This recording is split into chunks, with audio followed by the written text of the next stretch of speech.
Hi, welcome to the Connection Effect Aftershow. We recently recorded a show with Laurence Edwards, and today we're here to discuss and unpack some of the great wisdom that he shared. I'm joined by classmates Harry, Gaia, and Sahar, and as we have been doing the last few weeks, Harry is going to facilitate our conversation. Harry, take it away. Thanks, Bill. What a great episode. For those of you who may have just recently listened to it, I would say of the episodes of the Connection Effect so far, this was one that made me just want to stop and think and go to some state of mindfulness almost. We'll refer later to a segment of the episode where Laurence used the phrase, peacefully the breath goes in, peacefully the breath goes out.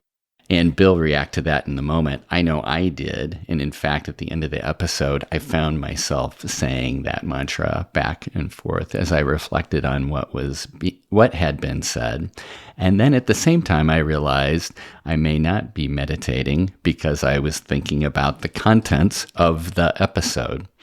You can see then where maybe the episode took me, and we'll have everyone share where it took them.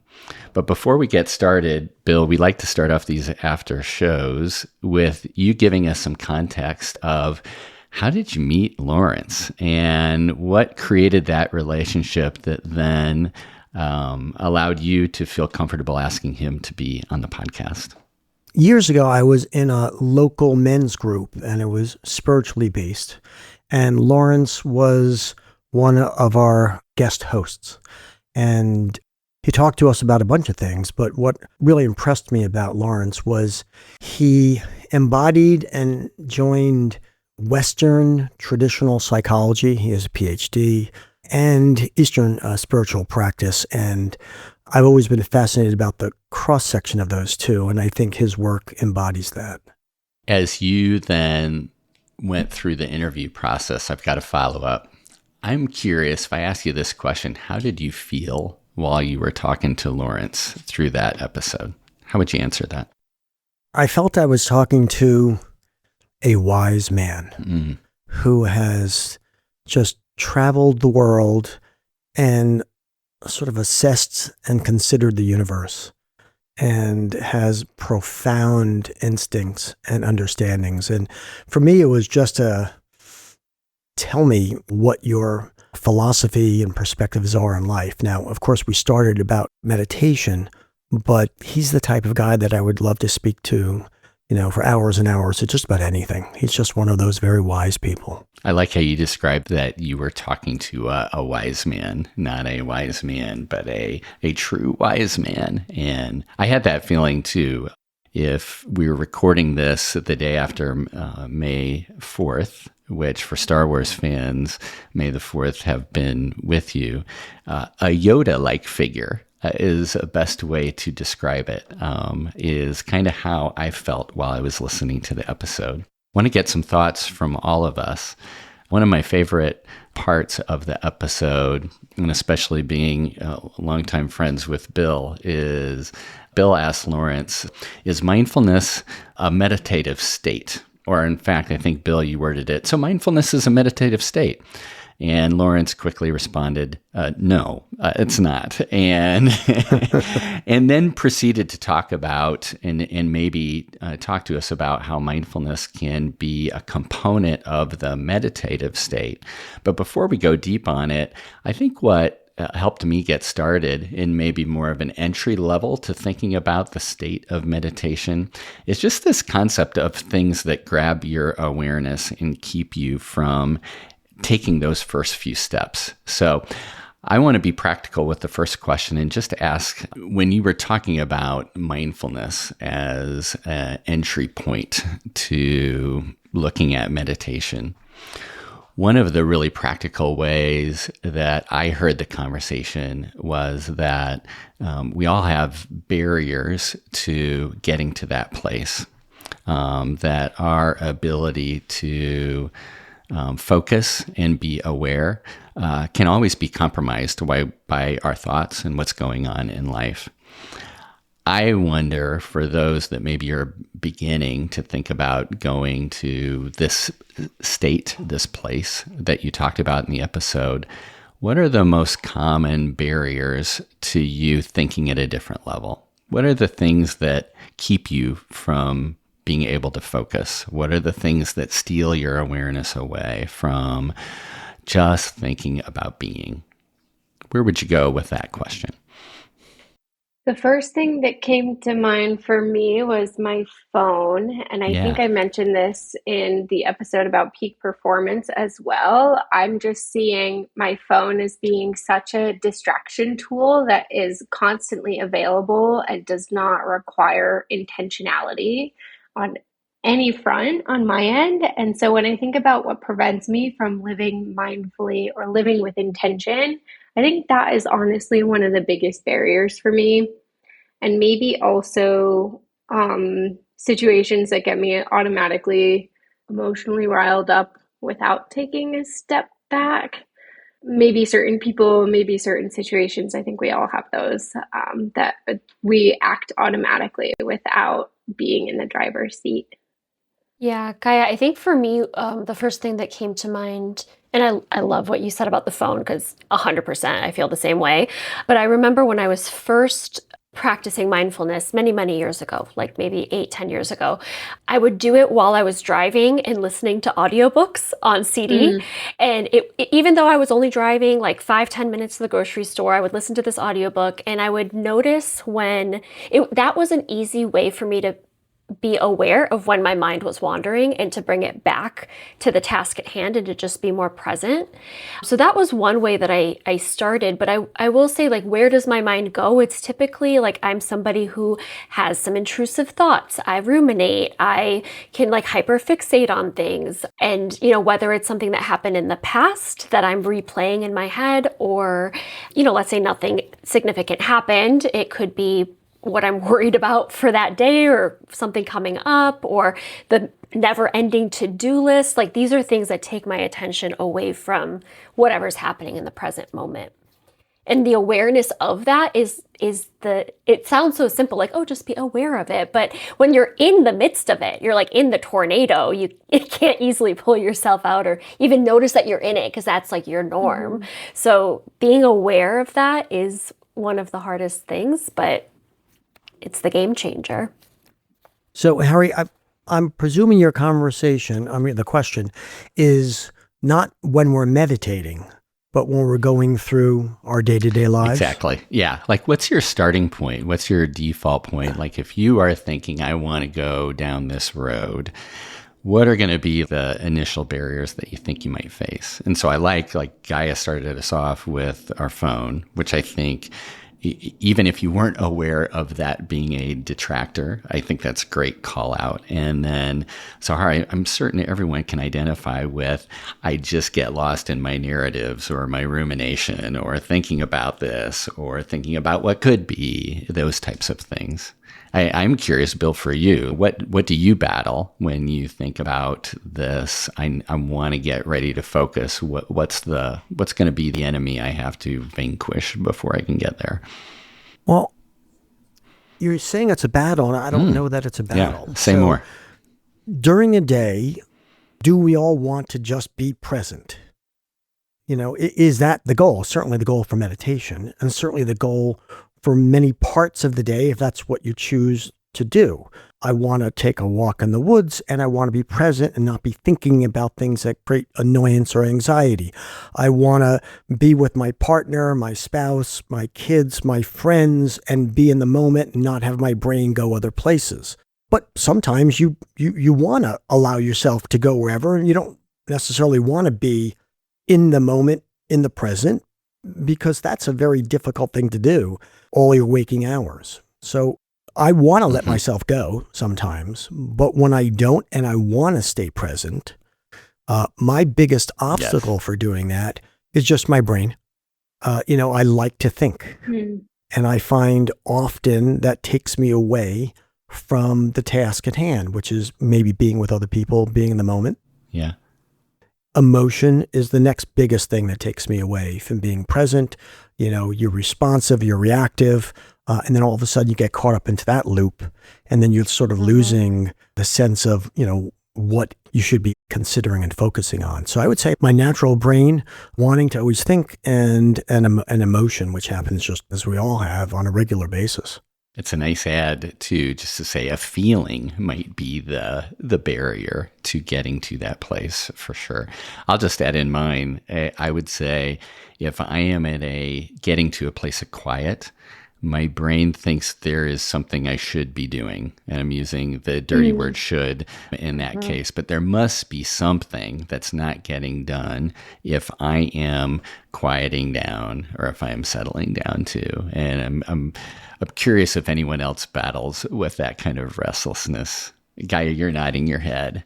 I am nodding my head because what Bill said earlier about not being sure if he has this battle to begin with is really interesting because it makes me think about whether or not most people are going about their day wanting to be more present or not, or if some people are just out here living their life not even considering it. And I think a lot of us are in a different place on that spectrum.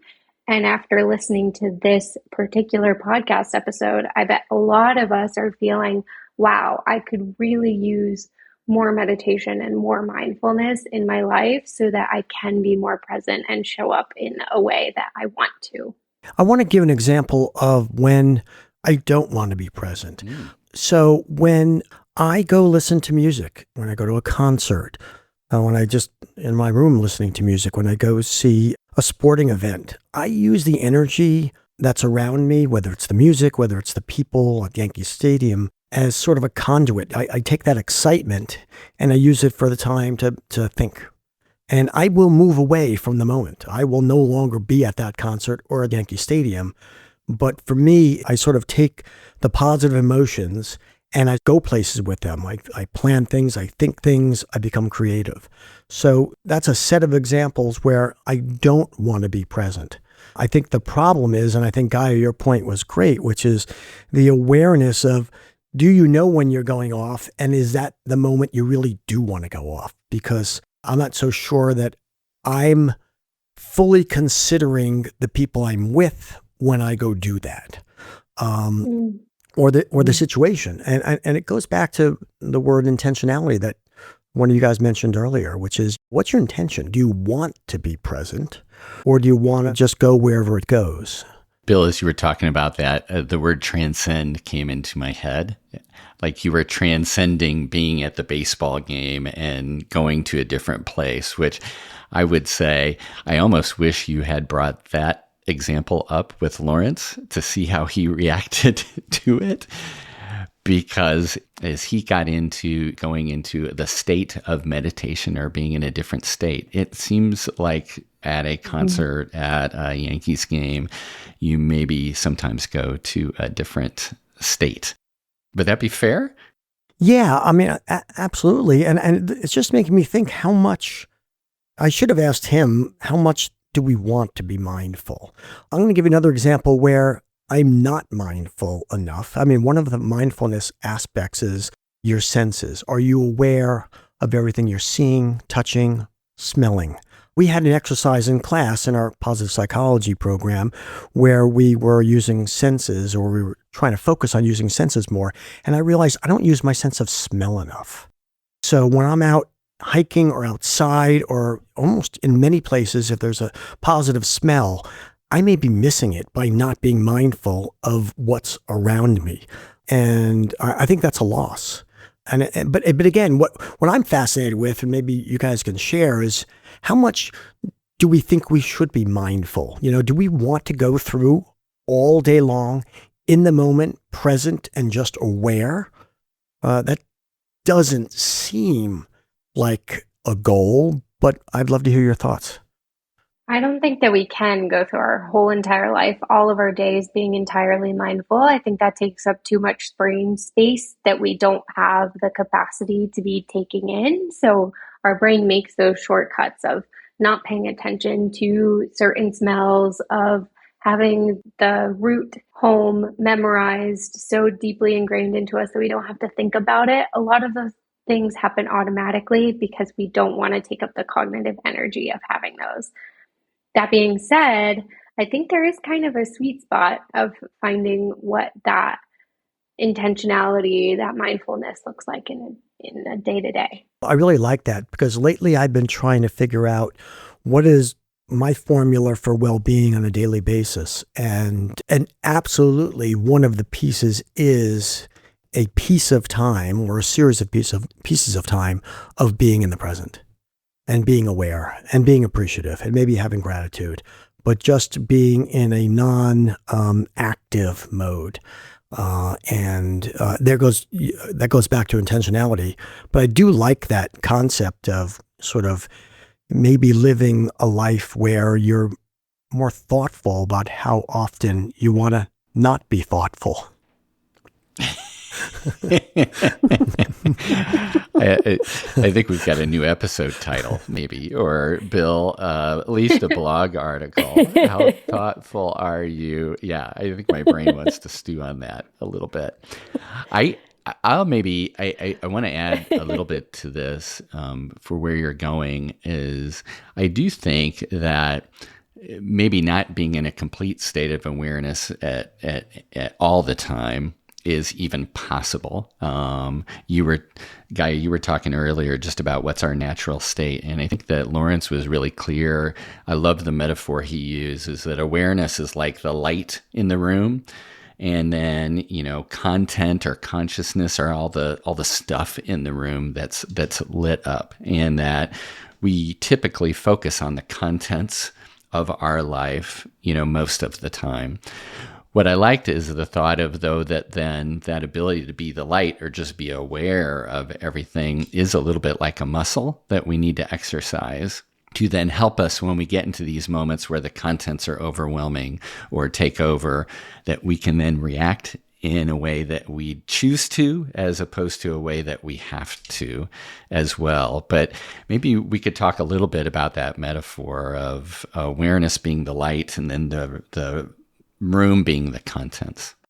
Well, you just qualified a couple of circumstances where it's healthy to not overly focus on the content and just have an awareness, and that was adversity or things that are negative. And I think those are great circumstances. I mean, for me, when I'm dealing with adversity, whether it's an annoyance because a person cut me off on the road or a challenge that's causing me frustration, I think Laurence's teachings and meditation is that once you have that, just the awareness of like, oh, there I am, concerned, annoyed, anxious, and then come back to your own state is a very healthy way to respond to that. And that's easier said than done. But once you do it, it's sort of profound to say, oh, that person cut me off with their car and I'm annoyed. And it's like, oh, look at you. There's that emotion. Okay. And, you let go of the emotion and you come back, you're like, all right, so what? And I do think that he was saying that with the meditative practice, you'll be less reactive to that adversity. And that emotion will have less importance and you'll respond less frequently with emotion and more of just an awareness of like, oh, there's part of my emotion fired and I'm aware of it and I'm moving on. Yeah, it kind of reminds me of Dr. Susan David's work on emotional agility, where she really emphasizes the importance of emotions as data points. You really want to be aware of them and what's going on, but also not over identifying your emotions and over identifying with them, because that's a different form of rigidity. And she has 4 core skills, which includes being honest and naming your emotion, creating space from them. So that's the mindfulness component. And then she also takes it a step further and connects it to your values. And the very last step is moving on. So you're going through this whole process of identifying the emotion and taking a step back from it, connecting it to why it's important to you and your values, and then letting it go. And I really felt like that was applicable to what we heard from Dr. Laurence Edwards. And I really focused a lot on this element of taking a step out and creating space. And the way that he says, I am experiencing anger, and that's different than I am angry, it creates cognitive step back in a way, or like this cognitive distance from you and the emotion. And I think that's really valuable, because taking a step back from your emotion means that you are in the driver's seat, so to speak, and not the emotion. So you can be aware of it and say, oh, look, there's anger. And anger can live next to compassion instead of being all consumed by that anger. Bill, I'm going to jump in and just say, as I was thinking about what you guys were sharing, there was a point in the episode where Bill says, I think we're in the deep end of the pool. And then we transitioned to a really practical application. So Gaia, you just gave us almost some steps. Like, here's an operating manual for getting to this awareness place and being less reactive to those emotions that you might be feeling based on the thoughts, Sahara, that are coming up in your head. So Bill, you did a terrific job of taking us in the episode to the practical by bringing up Uncle Charlie. And I don't know if Uncle Charlie was a real person or if he was a creation in your head in the moment, but Uncle Charlie at a family dinner that doesn't believe in the things you believe in, that might be somewhat aggressive in his speech and provocative and even confrontational too. So in the episode, we talked through some strategies, but I'm curious for everyone, like, what do you do when you encounter Uncle Charlie at a family dinner? Like, in the moment, just the raw things that you do. Where do you go? How do you deal with that? You know, based on what Laurence was talking about, I'm going to practice something different than what I've done in the past. In the past, what I do is, when I am talking to Uncle Charlie and they're provocative, angry, negative, saying something, incendiary, I would just pause, breathe, create space.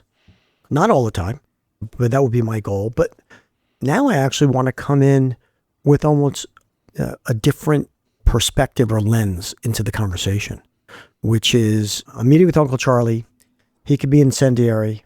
And, if it creates emotion, that's what it is.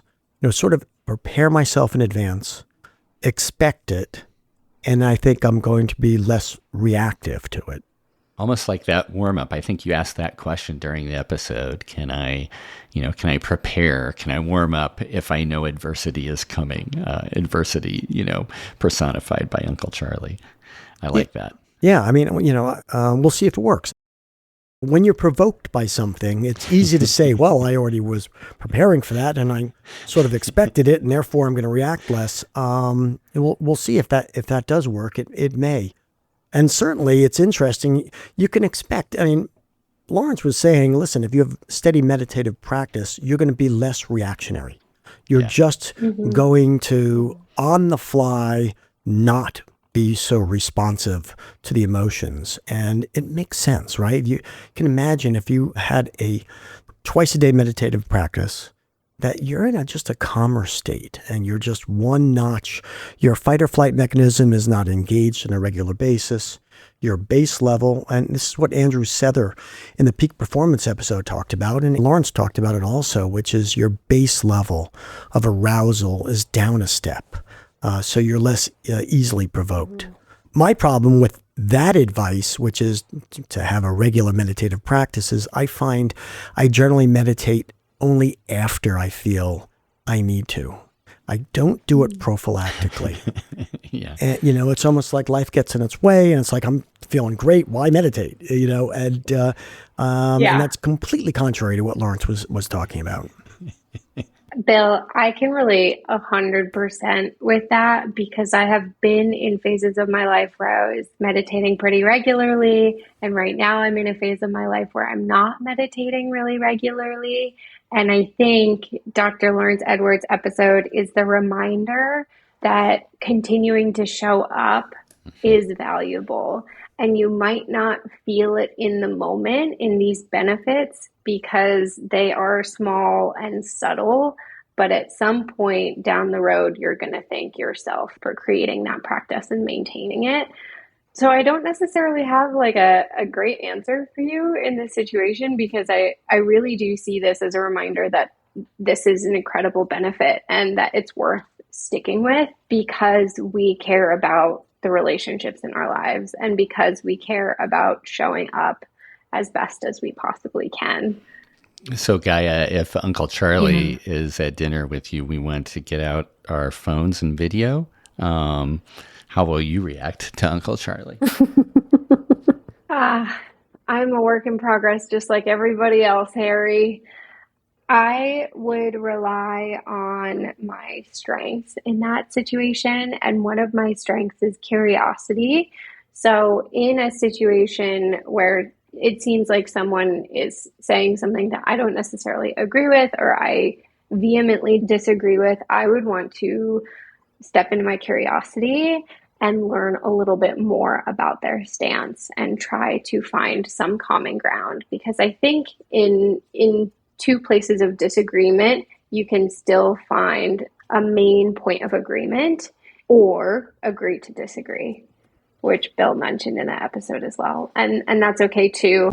And I think there's a third option here, which is to allow the situation to fade a little bit and allow yourself to not engage. Even though you disagree, you don't necessarily have to be putting your effort and energy into something that is not going to be helpful for you in the long run.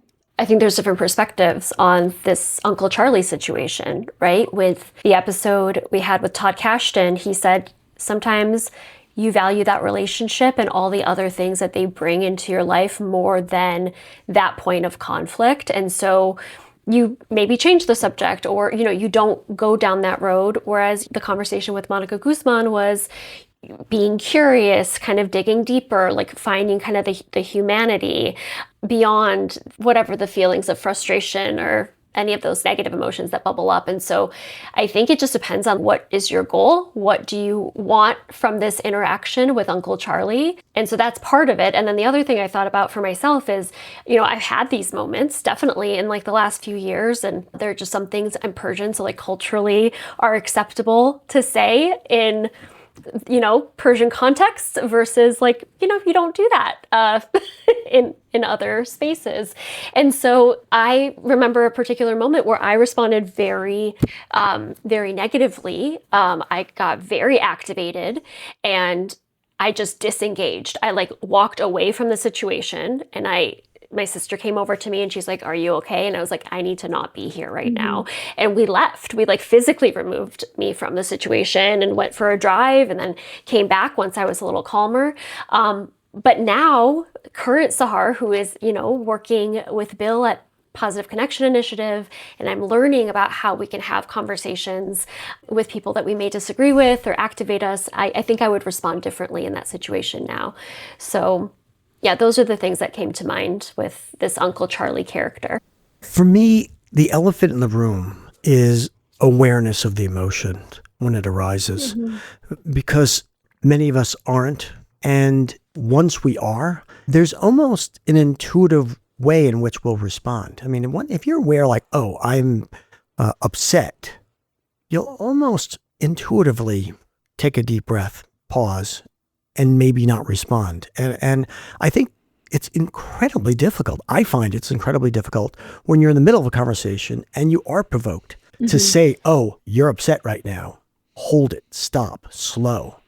Because you're just engaged. The emotion just creates certain evolutionary based responses. So to me, I'm fascinated about almost the difficulty on that self-awareness during the middle of the engagement. Bill, it really makes the case to work out regularly your awareness muscle. One of the notes I took when I was listening to the episode, if this helps, is that awareness illuminates, because it's the light, what's happening in your body and mind. And if you don't have that strong awareness muscle, you don't have the ability, Bill, like you're saying, to recognize or have illuminated what is going on in your body and mind, and then you react. And so I like this concept of awareness. The power of awareness helps you then regulate how you respond when Uncle Charlie says the things that he says. I've got a visual now of who Uncle Charlie is in my head and what we're arguing, by the way, too. To your point about the muscle, I mean, that's exactly what meditation is supposed to do. It trains you when you have these extraneous thoughts to be aware of them. So you're actually training the awareness part of you as differentiated from the emotional aspect or component. So another argument that we should prophylactically be meditating to train that muscle. I almost want to challenge all of us to, why don't we all just meditate 20 days in a row and then come back and share how we feel we are then on How that has changed. yeah, in terms of our default network, in terms of our daily interactions. I would love that. I'm in. I'm in.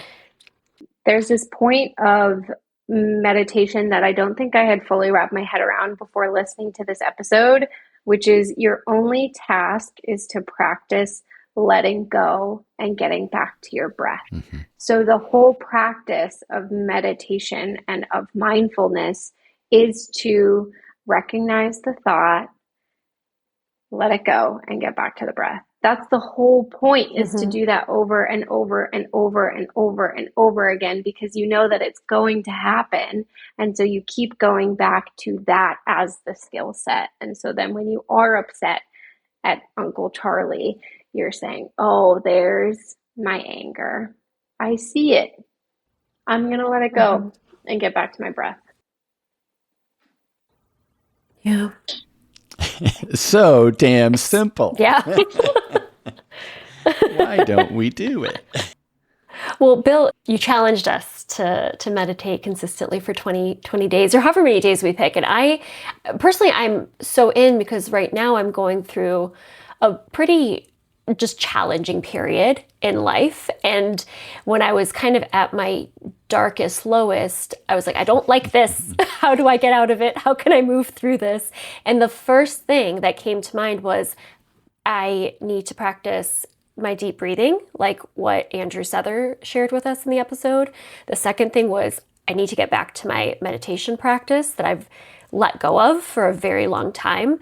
I personally just want kind of a more structured practice as well, and so have been looking into what that can be in my life. But if I hadn't let go of my meditation practice, I just wonder, would I have gone to the lowest place, the darkest place, or would I have had maybe more tools to handle it? So yeah, we won't know because we can't go back in time, but what I can do is practice now and hope that that regular practice both helps me out of this and through it, and supports whatever kind of comes next, whatever challenges come next in life. I like it, Sahar. It leads me to thinking about, near the end of the episode, Bill, you made up a great point that this is kind of where maybe science, the neuroscience of breathing and other things, which we've talked about in past episodes, and spirituality start to blend together. And we went to that place of really talking about that we all are connected. You, I think, brought up a really cool point near the end when you read from Laurence's newsletter. And that quote was, our conditioning, so really the world, how we're brought up, who we're around, sets us against each other with anger and violence, which it was kind of a funny segment, because you said, wow, that's a really provocative thing for a newsletter. I wasn't expecting that sentence.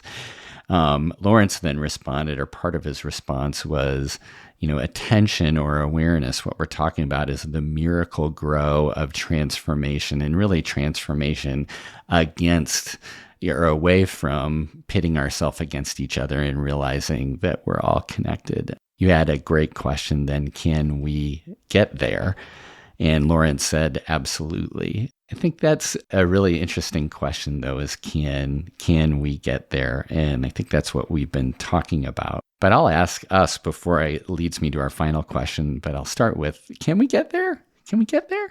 Can we transform as a society? Let's go big. We haven't taken a big swing yet on the episode. What do you think, Sahar?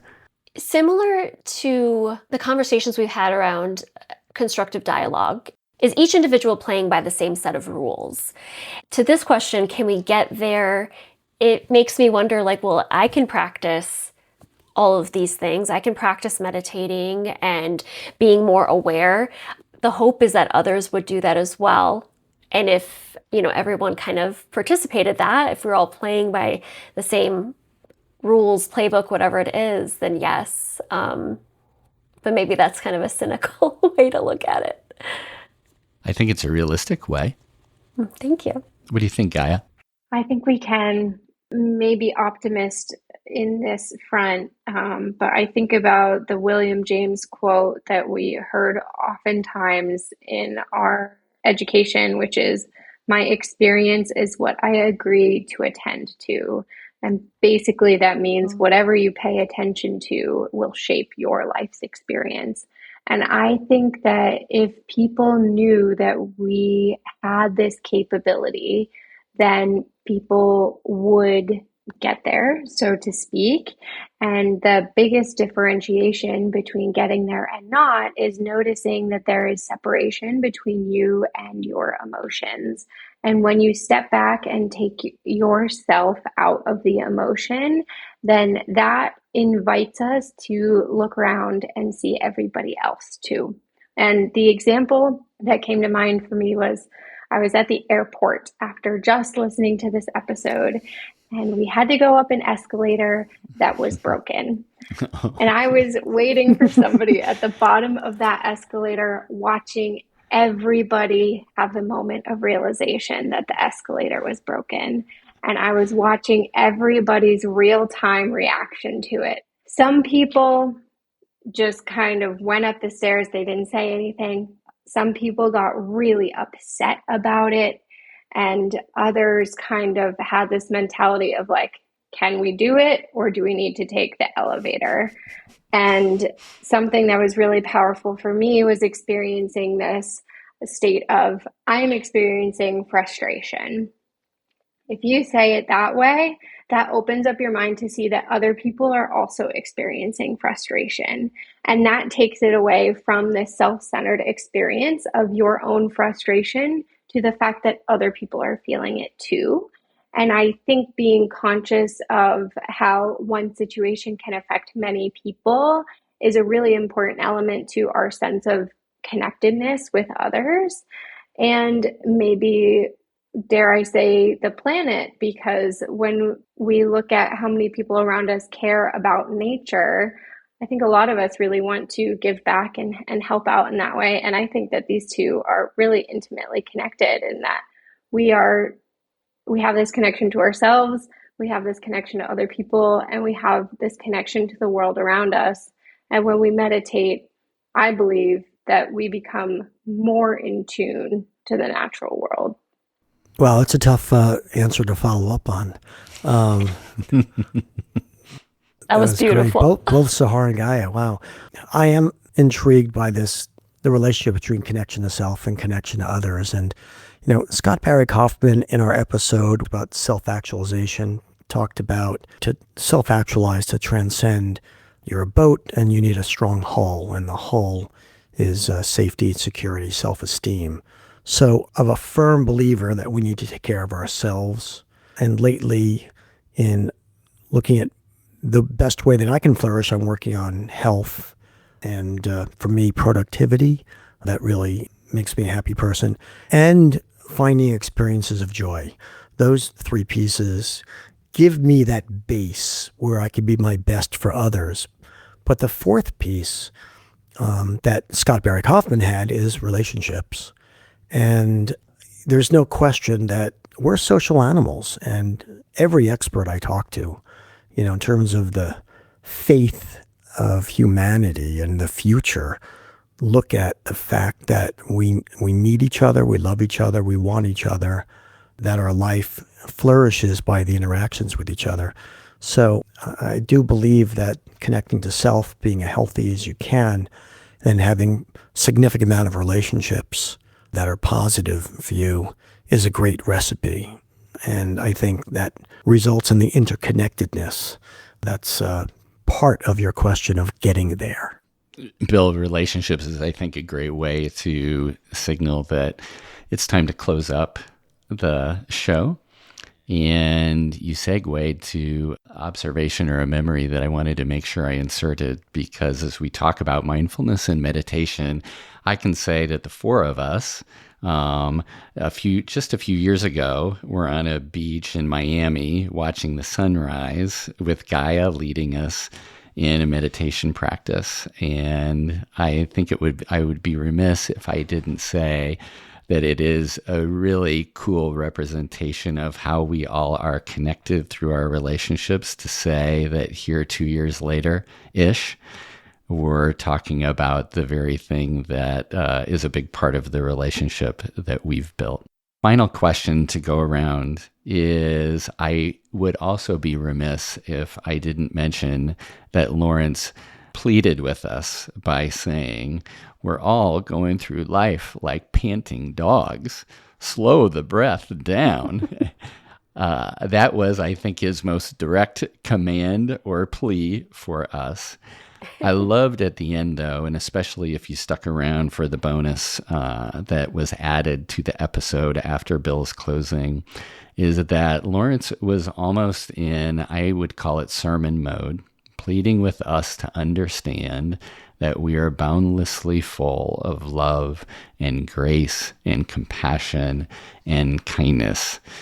He said near the end, you don't have to be a yogi to figure out how to interact with others. Just live the truth of living with boundless love. Challenge accepted to remember that I am full of boundless love. That is one thing that I'm going to keep considering doing differently after listening to this episode. Why don't we close out? And if you could each give me what's a thing that you're going to do different. Bill, you'll go last, and then you can close us out for today. Sahar, why don't you start? Yeah, the thing I want to do differently, both as a result of listening to Laurence speak and also just where I am in my life right now, is to start my meditation practice. And one of the things I really appreciated about Laurence was he said, because I think Bill asked, like, what's kind of the ideal amount? What should we be doing? And he said, start with 2 minutes, like 3 days a week. And then once you do that, increase it to 5. And if you want to increase it every day. And he gave kind of this permission to be imperfect with it. And I tend to want to go all in. Okay, I got to do it every day. And if I don't, I failed that day. And so he framed it in a very like gentle invitation to just start with however much you can, wherever you're at. And so I'm going to start with that and see where it goes. But I have verbally committed on this podcast to meditate for 20 days in a row. So I'll do that first and see how it goes. I love it. Gaia. I've also verbally committed. I'm in, especially if all of you are in too. I'm so there. And I do yoga on a regular basis. And one of the things I like to do at the end of practice, we have a moment where we're sitting in class with a hand on our heart. And it's just a moment of quiet contemplation to end the practice. And in that moment, in the past, I have just taken an intentional moment to send light to the other people in the room. And I think I'm going to bring that back to my practice of just sending light to other people in the room. And whether or not it is perceivable, it doesn't really matter to me. It's just this practice of giving to other people and letting them in. I like it. Thanks for that, Gaia. Bill, before I turn it to you, I also want to give a shameless plug to say that one of the things I think I can do when I'm in panting dog mode is to put on an episode of The Connection Effect or the Aftershow that allows me to hear my friends' voices. Bill, I think it is great. You mentioned a list earlier of things that you're doing. You also are doing this. You're doing the podcast, and you're creating an avenue for all of us just to take a breath, slow down, and listen to others coach us, including yourself. So thank you for that. And I'm interested to hear what you're going to do different as you close out our after show episode. Thanks, Ari. aside from, yes, agreeing that I will meditate with all of us for 20 days and we will record something about how we feel then and what's different. I think for me, it's creating more space regularly just to sense the world around me, quiet the brain, and just exist. And sometimes that could be a simple, nice exhale or 5 exhales. But for me, sitting outside, looking at nature, taking walks, certainly meditating, more regular time interacting with that because it's just greatness within the quiet. So this concludes our after show. Harry, thank you for another fabulous job facilitating. Sahar, Gaia, thank you so much. Emmett, for our producer in the background, thank you for another great job. And to our listeners, follow us on our Substack. Share your thoughts, your questions, your experiences so we can continue to expand our community. And that being said, we look forward to seeing you in the next episode of The Connection Effect.